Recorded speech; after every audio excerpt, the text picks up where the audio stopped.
Марава, брати и сестри! В днешното видео ще се занимаваме с тази изстрадала 11-ка.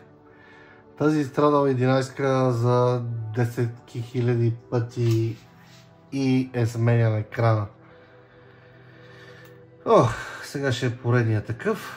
На пича вече взе да му идва до гуша и тая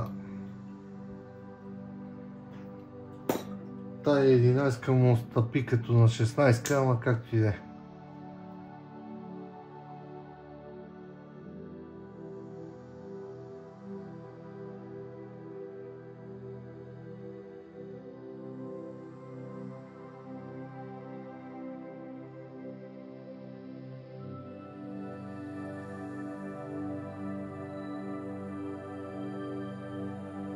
Малко сбирс тайм е този телефон. Липсват някакви винчета. Тук нова кефка ги сложа на батериката. Някакъв брекет, където за първ път виждам такъв. Но както и да е. Много хора са се учили върху този телефон. Това, което разбрах от пича.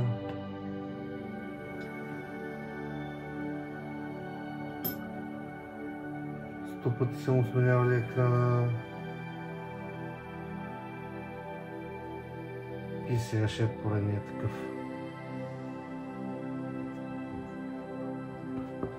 Така, той си пожела инселски дисплей.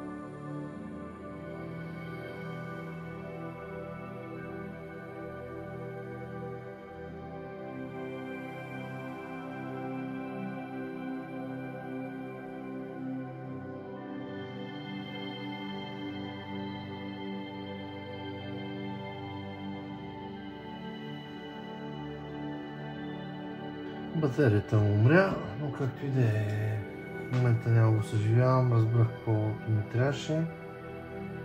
Слагаме му брекетите.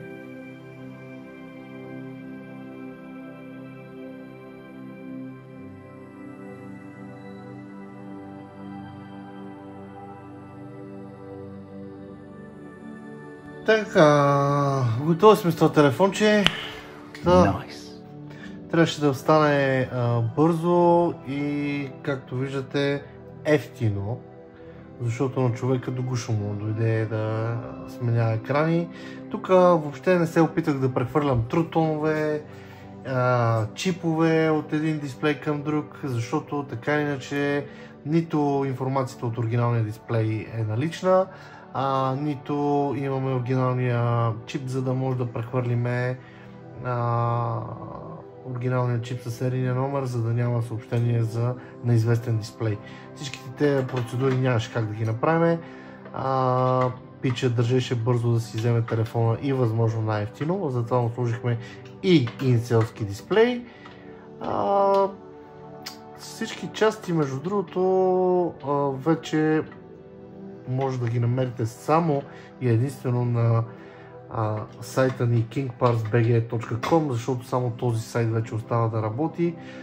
Предишния сайт сме го затворили поради много такива неприятни работи, но живота е такъв. Така че, ако това видео ви е било полезно, бам на камбаната, абонираме се за канала и чакайте да излезе ново видео. Мерси и чао!